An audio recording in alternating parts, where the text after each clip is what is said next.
dia a todos. Uma satisfação para nós a presença de todos vocês aqui nessa manhã de sábado.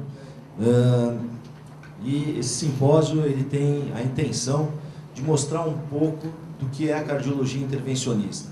Aqui em Santos a gente não tem muito simpósio nessa área, então a gente quer mostrar um pouco do que é feito hoje em dia na cardiologia intervencionista, o que é possível ser feito de uma forma fácil e acessível para todos vocês.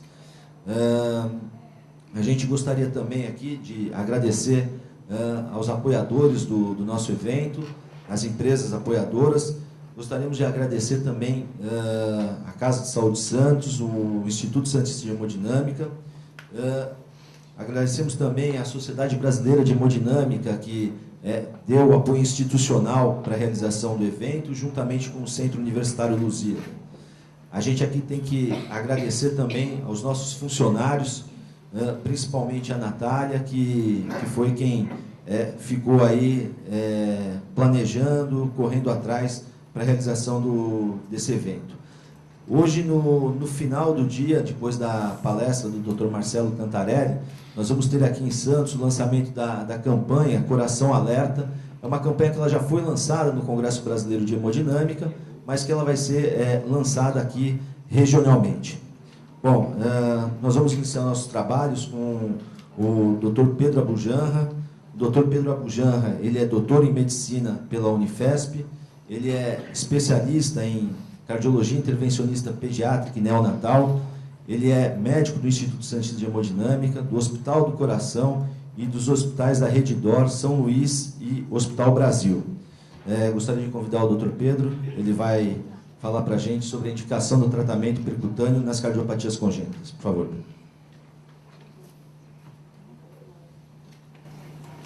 Bom dia. Esse tema, para ser um sábado de manhã, um pouco desinteressante, talvez, para a maioria, né? Essa é a ideia, talvez, do simpósio, como o Cláudio falou, é a gente mostrar um pouco mais o que pode ser feito de uma maneira bastante simples, sem grandes... não precisa levar o paciente para São Paulo, a gente não precisa ter muita coisa por trás de um grande hospital para poder fazer tratamento percutâneo em crianças, assim como se faz em coronária e em outras situações. Então, a ideia é mostrar alguma coisa do dia a dia que a gente faz, de como são feitos, sem entrar muito em detalhes técnicos do procedimento em si, que talvez não interesse para a maioria, mas mostrar aquilo que, quando você tem um doente no consultório, você tem um doente no ambulatório, você possa saber do que se trata, como fazer para tratar. Não precisa só encaminhar o paciente para cirurgia ou para um centro muito avançado, né? Quer dizer, a gente consegue fazer isso de uma maneira bastante simples. O tratamento em si, né? Esses materiais mais modernos, com essa tecnologia toda, principalmente depois do advento do nitinol, a gente vai ver aqui alguns casos, isso facilitou muito, né? E também a preocupação um pouco com os laboratórios em relação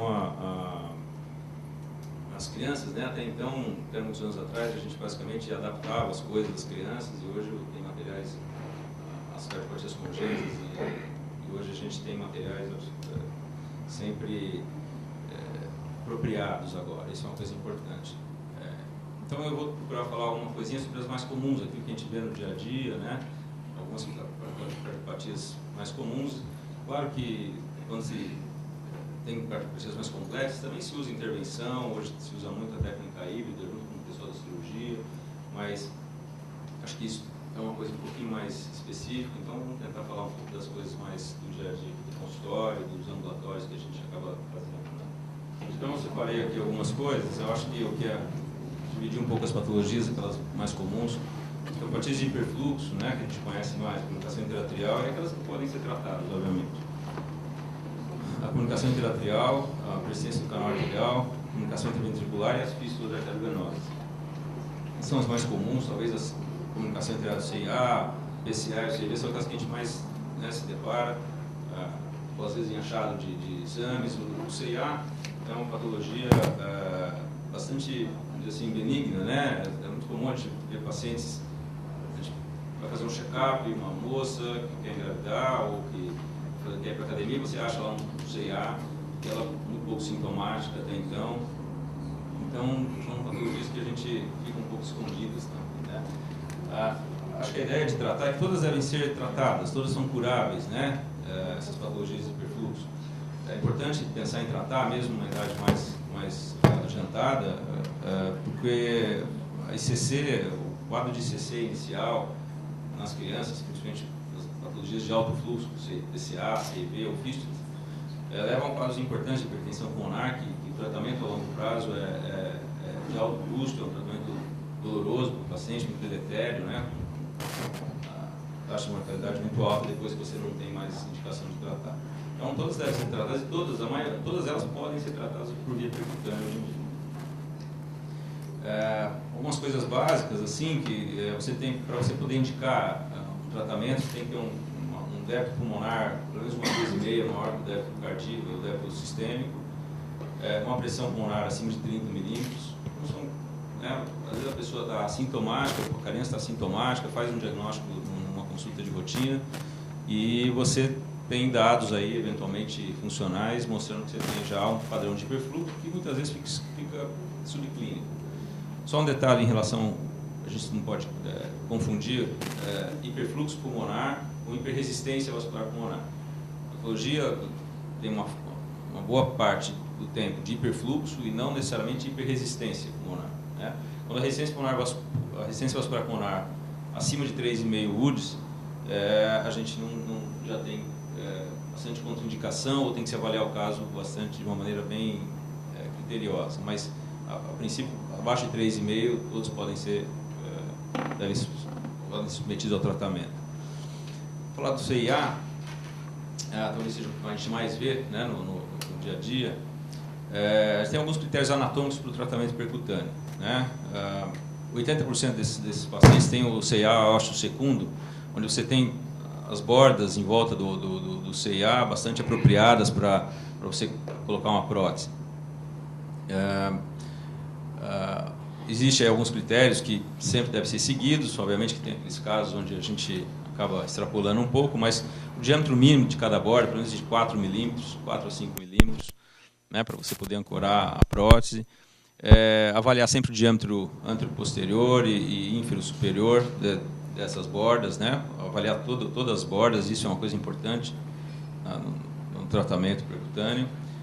O diâmetro e volume do ato esquerdo, isso funciona muito para crianças menores. A gente tem feito casos assim com crianças acima de 15 quilos, que é possível fazer, mas obviamente que tem que ter uma relação adequada do tamanho do átrio com o que você vai colocar lá dentro para deixar esse defeito. Então, esse volume todo do átrio é importante nessa avaliação. Em adultos, nem tanto, em adolescentes, nem tanto. E CIAs aí que tenham pelo menos, no máximo, 38 milímetros de diâmetro estirado, quando a gente usa o balão para poder avaliar exatamente a distensibilidade desse septo, né?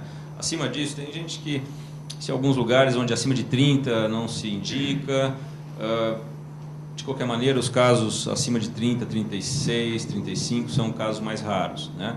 Mas podem ser avaliados também. O PCA, na verdade, todos os PCAs hoje podem ser ocluídos percutâneo. Acho que o grande desafio que a gente tem nos próximos anos é dispositivos um pouco menores para os baixo peso, para aquelas crianças que ainda são submetidas à cirurgia. São os neonatos, que estão na UTI pediátrica, estão na UTI neonatal, nasceram lá com 1.000 gramas, 800 gramas e que chegaram a um tempo que vai ter que fechar esse canal que não fechou, né, tá causando problema, hiperfluxo e outras complicações nessa fase. Fora isso, todos os outros podem ser fechados. Tem dispositivos vários, desde os coils, das molas, até os dispositivos tipo cesta, enfim. Existem algumas recomendações de a criança ter acima de 6 quilos, mas isso, na prática, a gente acaba não levando em consideração, mas avaliando exatamente a disponibilidade de próteses e o tamanho, que a gente sabe que a criança vai crescer.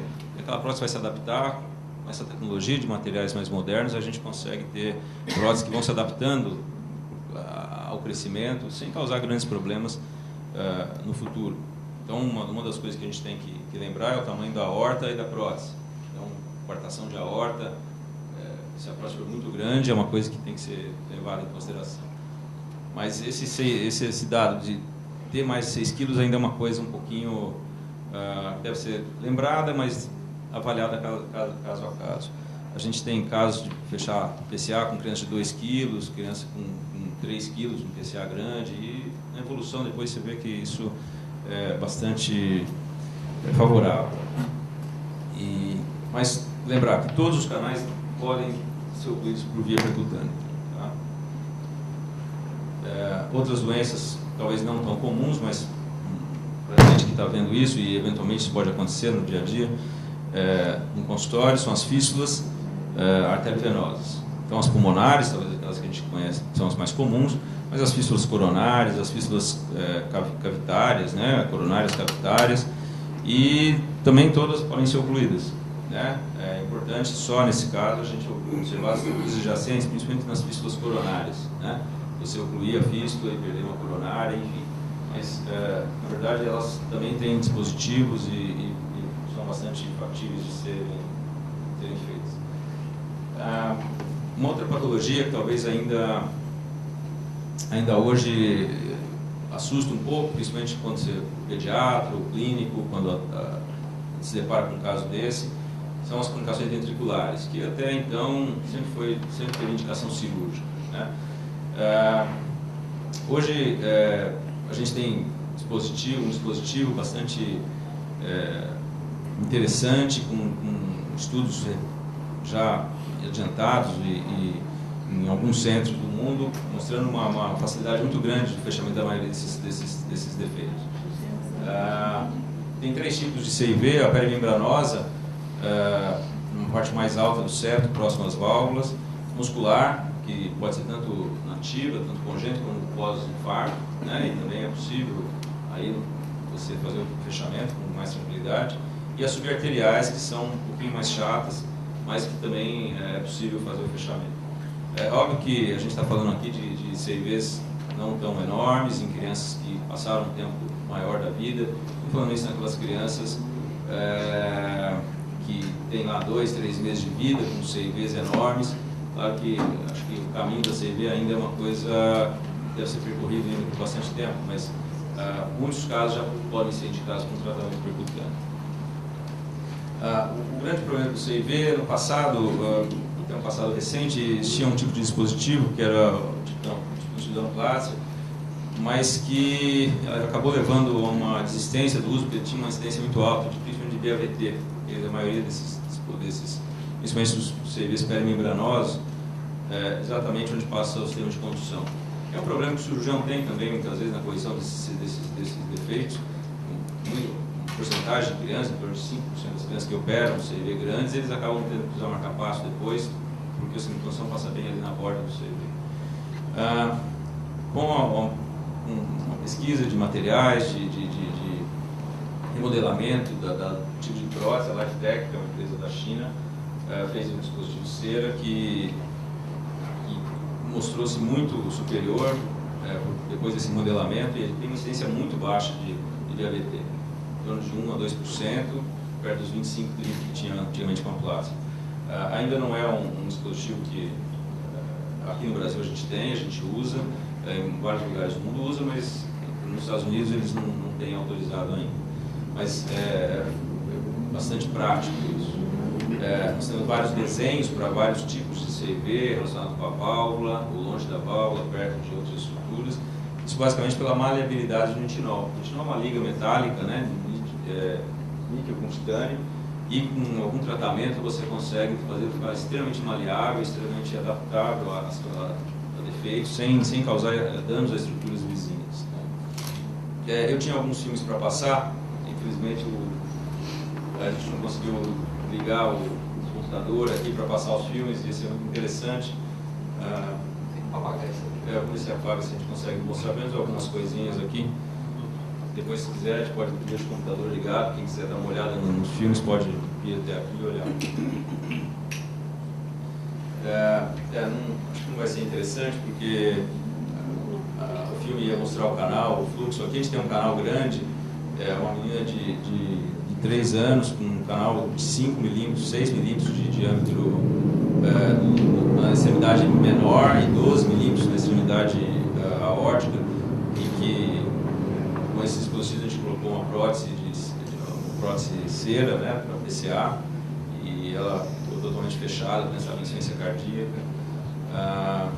Aqui é um caso de CV muscular, provavelmente não vai dar para mostrar, mas é um senhor. O senhor é um senhor de 50 anos que, aos 20 anos, foi submetido a uma cirurgia para fechamento de um CV muscular. Coisa que, até hoje, os cirurgiões não conseguem fechar todos os CVs musculares. A região do ventrículo direito, uma região extremamente trabecular, né, toda trabeculosa, não se acha o buraco ali do CV, a não ser quando você faz a angiografia. E ele veio para a gente já com um pouco de arritmia, com uma fibrilação atrial crônica, um quadro de hipertensão pulmonar, mas por hiperfluxo. Tem um ano que a gente fez esse fechamento e ele está ótimo hoje, mantém a fibrilação atrial, mas com uma capacidade aeróbica bem melhor, voltou para uma vida ativa de trabalho, né, coisa que ele já estava com vários remédios. Aqui, só para mostrar também, a gente não vai conseguir mostrar o filme, mas essa é uma mocinha de 9 anos, que eu acompanhava desde que nasceu, um CV perimembranoso. A gente esperou crescer um pouco, era um CV que começou a dar repercussão um pouco mais tarde, por ser um CV menor, e foi fechado com uma prótese cera aqui, isso tem 6 meses, e ela está ótima, foi um procedimento super tranquilo, fechou o CV, e já tinha começado a levar um pequeno aumento da cavidade do ventrículo esquerdo. Então, esse é um detalhe importante, acompanhar um pouco a patologia. Muitos dos defeitos não causam um problema de imediato, você pode dar tempo. Uma criança de 10 quilos, que não tem grandes repercussões nesse momento, pode se aguardar um pouco para poder fazer um procedimento percutâneo. Não necessariamente tem que ir para a cirurgia de imediato. Então, são coisas do dia a dia que a gente tem que aprender depois que, com o advento desses dispositivos, dessas próteses, né? Esse é um caso de uma fístula coronária, numa criança de 4 anos. Basicamente, aqui era para a gente poder dar uma checada, olhar aqui o dispositivo fechando, uma fístula enorme, e vinha aqui, olha o tamanho da cavidade cardíaca, super aumentado por causa dessa fístula, e foi totalmente fechada, né? Como eu falei, em relação às estruturas adjacentes, ela tinha uma coronária que saía imediatamente antes do orifício, do início da fístula, né? A coronária direita vinha aqui, mas deu para se colocar o dispositivo lá dentro, e fechou toda a fístula, e isso vai ser benéfico, né? A cirurgia também funciona, temos que lembrar exatamente isso, né? A cirurgia cardíaca funciona também, está aí há quanto tempo fazendo cirurgias, mas tem que mudar um pouquinho a ideia de que o acesso, por exemplo, essas crianças quando submetem a um cateterismo, pós-CAT é extremamente tranquilo, a criança vai embora em um dia, vai para casa a maioria das vezes, volta para a escola no dia seguinte, não tem cicatriz, não tem dor, né? Isso mudou muito a perspectiva de tratar essas cardiopatias hoje em dia. Um pouquinho de cardiopatias obstrutivas, o que a gente tem mais aí no dia a dia são as patologias valvares, né, principalmente pulmonar e aórtica, e os problemas vasculares, né, algumas cardiopatias, mas estão ligados aí a uma sobrecarga cardíaca importante, que é a coartação, e as estenoses, né, de ramos pulmonares, que hoje a gente vê bastante, principalmente pós-cirúrgico, né, crianças que operaram há mais tempo, adolescentes que a gente recebe no consultório uma nova avaliação e você acaba encontrando sequelas de uma cirurgia passada, né. A indicação no tratamento das válvulas da estenose pulmonar, a gente sabe que o espectro da doença é um espectro um pouco grande. Você tem desde crianças, período neonatal, com uma válvula criticamente estenosada ou imperfurada, né? Então tem uma indicação precisa. Lembrar que a mórbida mortalidade dessas crianças, depois do advento dos procedimentos, dessa melhora a tecnologia de materiais, é muito, muito menor do que cirurgia. Colocar uma criança pequena, de 2, 3 quilos, uma corpórea, uma situação crítica de cianose, de baixo fluxo pulmonar, acidótica, sempre o catéter é sempre menos agressivo. Outras indicações, as crianças latentes ou pré-escolar, sempre com gradiente acima de 60, é possível acompanhar essa criança, não tem que se dilatar, gradientes menores. Eventualmente, crianças um pouco mais velhas, adolescentes com uma sobrecarga de ventrículo um pouco maior. em torno de 10 a 20% desses casos, muitas vezes 10 a 20% vão ter uma indicação no futuro de uma redilatação. E se usa, então, como tratamento básico a radiofrequência, nos casos da válvula perfurada, depois uma dilatação com balão progressivo, e o balão normalmente de 1 a 1,5 do tamanho da válvula, né? A gente só não indica o tratamento naqueles casos onde tem uma válvula muito displásica, principalmente pacientes problemas de síndrome de Noonan, e quando o anel é muito hipoplásico. Aí a gente vai ficar limitado ao tamanho desse anel. A válvula aórtica também, uma indicação na estenose crítica neonatal, é sempre melhor, sempre tem menos morbidade, mortalidade do que a cirurgia em si. E nos lactentes e crianças, gravidez acima de 60. Né? Nesse caso, na horta, tem um pouco mais de cuidado, o balão normalmente 1 para 1, 1 para 1,1. Há uma chance de refazer o procedimento também em torno de 10 a 20%, mas a válvula aórtica, a principal preocupação que a gente tem é com a insuficiência aórtica, né? Que a gente não vê muito, praticamente não vê na válvula pulmonar, apesar de elas serem anatomicamente muito parecidas. A válvula aórtica a gente tem um risco muito maior e ao longo do tempo isso pode não ser interessante. Então a gente é mais cauteloso em relação aos balões do anel. Aqui a gente ia mostrar um caso, esse aqui é um caso, esse garoto já tem hoje 7 anos, a gente atendeu ele quando ele nasceu. Aí tinha uma válvula perfurada, aqui o catéter não passa, se pudesse mostrar o filme a gente teria o contraste. Aqui a gente tem, quando conseguir ver, são dois catéteres, né? Tem essa forma, essa morfologia interessante dos catéteres, um na aorta pelo canal arterial e um no ponto pulmonar, eles não se comunicavam. Aqui a gente passa o fio pela válvula perfurada e depois o balão, né? 1, 2, 3 até dilatar, chegar no balão ideal e depois o fluxo lateral. Esse garoto foi redilatado depois de 1 ano. E hoje ele tem 7 anos com um gradiente na válvula em torno de 10, 20, e acompanha com a gente super bem.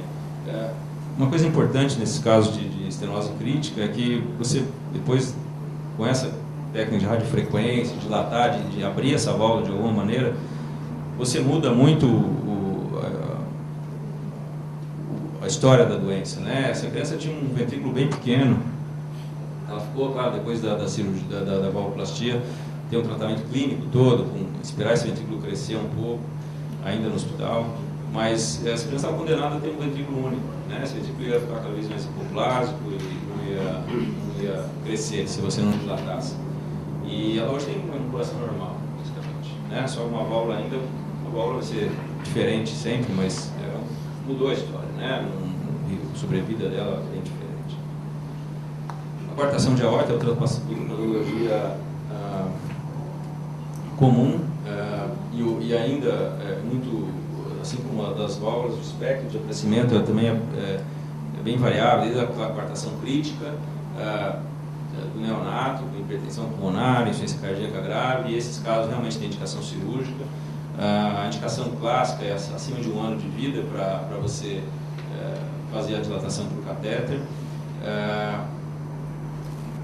Mas se discute, tem muitos casos onde acima dos 6 meses você já tem resultados bastante bons, né, para evitar um tratamento cirúrgico que também tem a taxa de reincidência entre 10 a 20%, assim como a ortoplastia por balão no primeiro ano.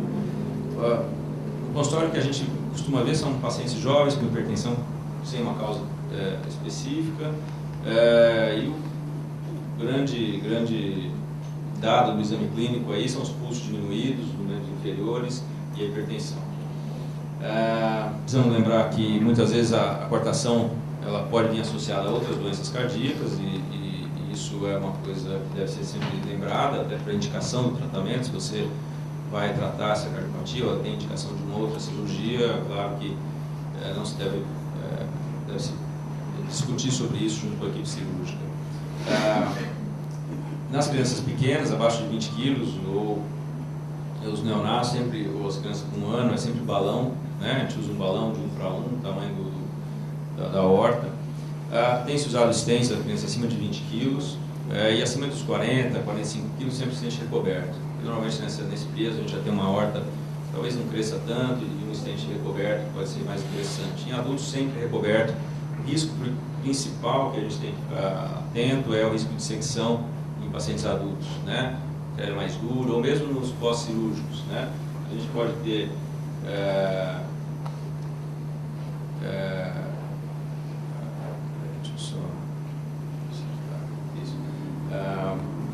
nas cortações pós-cirúrgicas, né, o que foi operado no passado, o risco pela presença de muita fibrose naquela região, você acaba tendo um risco maior de secção se você não usar um stent, principalmente um stent recoberto. Então, isso é a nossa indicação, a indicação que é feita hoje.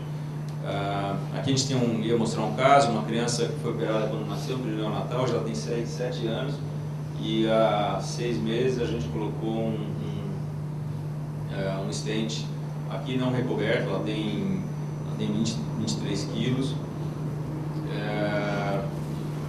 melhorou muito, ela passou comigo, coincidentemente ela passou comigo quinta-feira no consultório, depois da cirurgia ela ganhou 5 quilos, está ótima, não tem mais quadros pulmonares, que ela acabava tendo um pouco, a pressão dela está 10/6. Então, submeter a cirurgia de novo, abrir, você vai encontrar fibrose, tem todos aqueles problemas, né? E o tratamento que a criança foi embora 2 dias depois para casa e foi para a escola, né? Sem grandes traumas, né? Opa, deixa eu ver.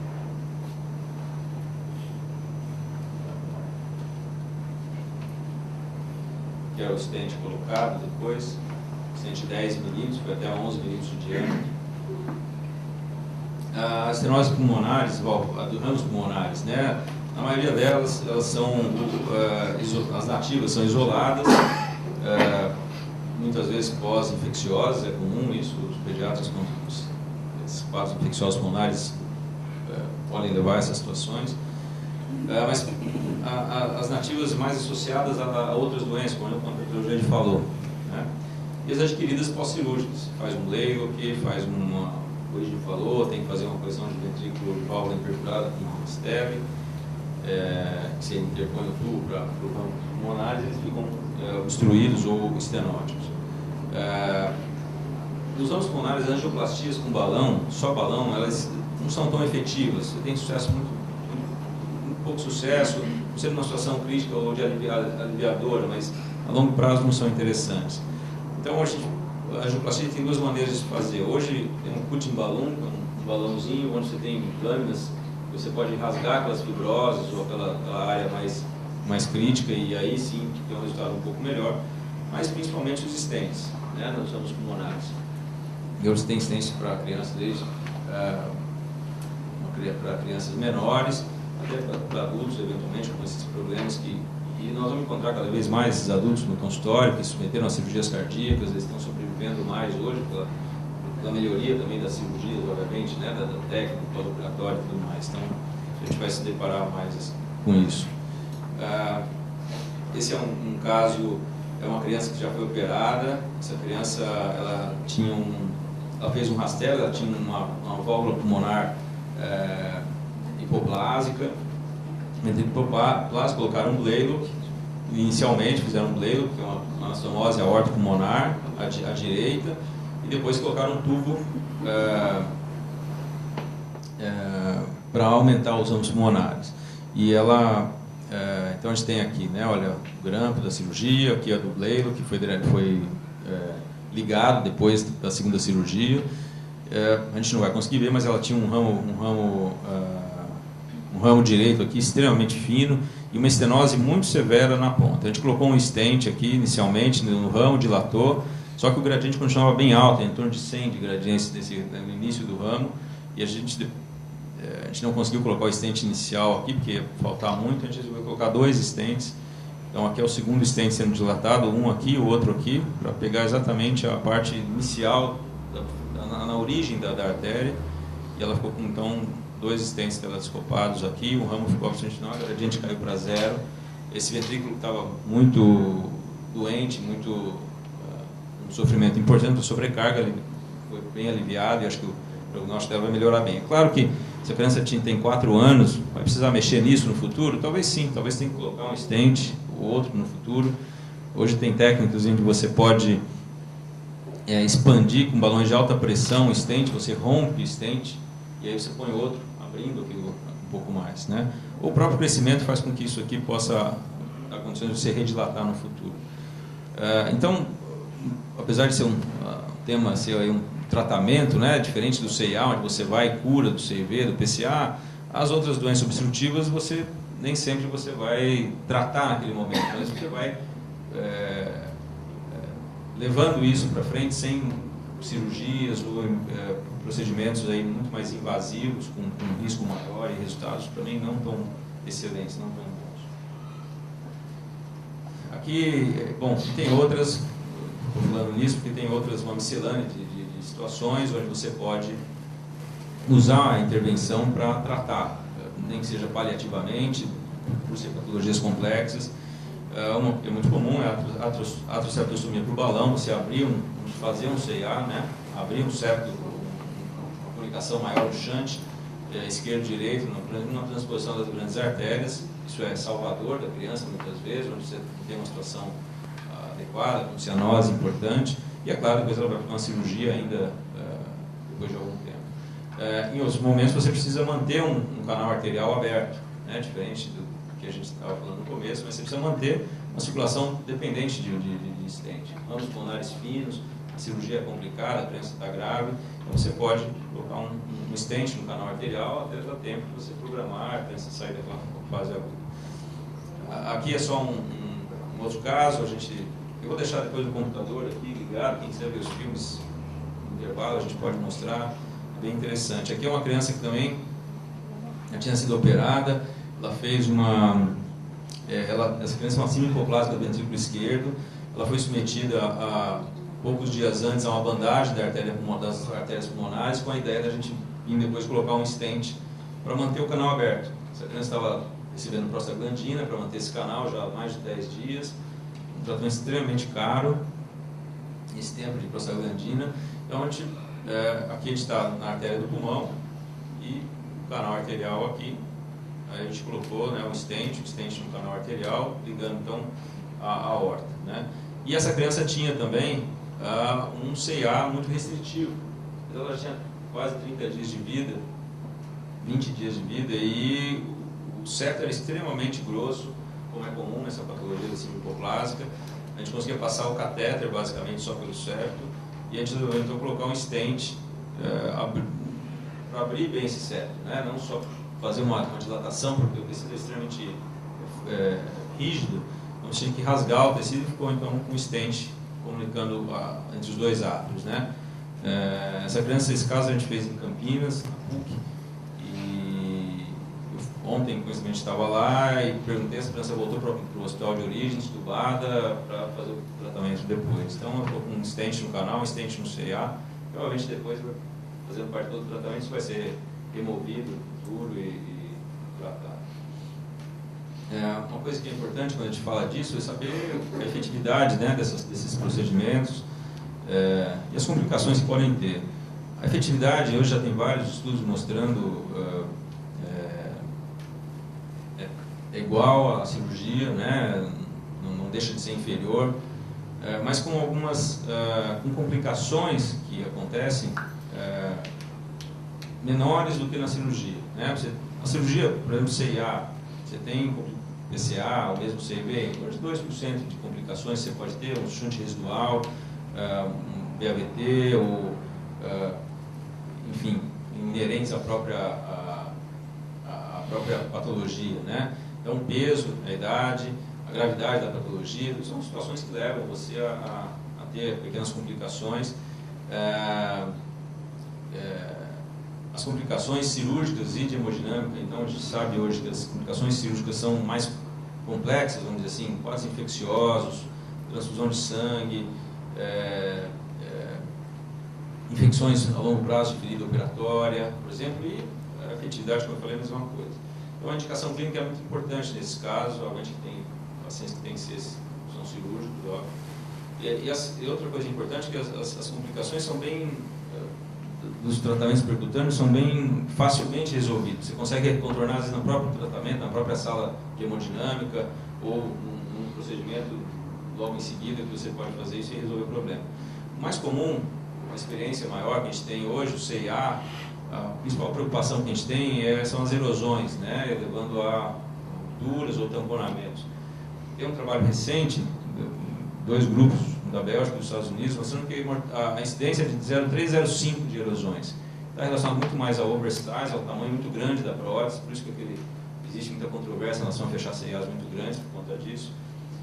Mas a mortalidade desses casos é muito baixa, menos 0,1% nesses 2 levantamentos. Por quê? Porque você consegue fazer um diagnóstico de um tamponamento, está dentro do hospital, na hemodinâmica ainda, e você consegue resolver isso, muitas vezes até sem tirar a prótese. As arritmias são comuns no intraoperatório, no intraprocedimento.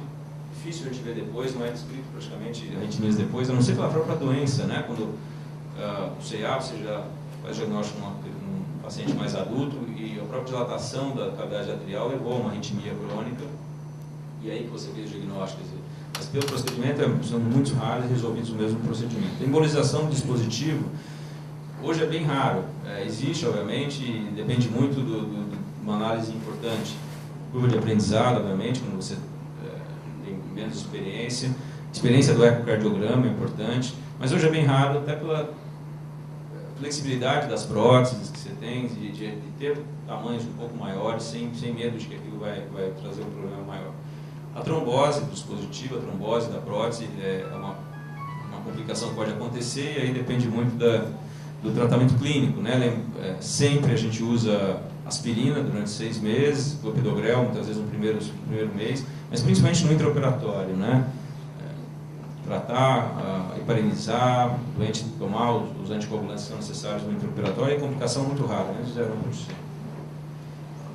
As complicações do PCA são extremamente raras, né? Perto da cirurgia, onde você pode ter complicações desde lesão do nervo frênico, pneumotórax, enfim, todas as outras coisas. As PCA são extremamente raras pelos dispositivos que tem hoje, né? A embolização hoje praticamente dificilmente você tem embolização de PCA como tinha no passado. Isso é um dado importante, que todos os dispositivos hoje são controlados. Você põe, tira, muda o dispositivo se você achar necessário, sem grandes problemas. Tem uma coartação de aorta ou de ramo pulmonar, pode acontecer quando você aumenta muito o tamanho do dispositivo em relação à criança, do que a gente pensou no começo, mas conversou no início. Mas isso é bem difícil de acontecer se você usar um dispositivo adequado. Tem 2 tipos de próteses, os coils ainda controlados, mas você tem ainda uma incidência de shunt residual de 85% a 95% de sucesso, com incidência de 10, 15% de shunt residual que pode ser resolvido, mas ainda tem isso. 100% de oclusão no dispositivo tipo cesta, né? Tipo aquele que a gente mostrou no início, a gente não conseguiu ver o filme, mas se fecha no momento. O tratamento CV ainda precisa de um pouco mais de tempo de acompanhamento para ver, isso tem ficado mais intenso agora nos últimos anos. A embolização ainda é rara, mesma situação do CIA, ou seja, de curva de aprendizado, de você adequar melhor o dispositivo, e o BAVT, que hoje é raro. Precisamos lembrar de tempo, né? Só comentar, nesses estudos de CIA, houveram alguns raros casos, né, de derrame pericárdico com tamponamento depois de 5 anos da prótese. Na maioria deles não se chegou a uma conclusão se era a prótese mesmo, que não se acharam ali erosões, né? Mas enfim, BAVT no CV, isso pode acontecer mais para frente, já tem descrição disso, de alguns casos, mas acho que as vantagens e a incidência disso é muito rara para a gente desistir de um tratamento desse tipo, né? Então, a efetividade, igual a cirurgia, mortalidade muito menor, as complicações são raras, contornáveis, né? Então, acho que a gente tem que pensar nisso hoje no dia a dia, quando estiver no consultório, com alguma cardiopatia, é possível fazer isso. E uma coisa que é interessante é que a gente tem feito aqui em Santos, né? Cloud, e isso tem sido muito interessante, e eu acho que, como eu falei no começo, a gente não precisa sair para algum lugar, um centro tão especializado para se fazer procedimentos assim, que hoje tem ficado cada vez mais simples, né, e mais corriqueiros, né? Acho que é isso aí. Obrigado.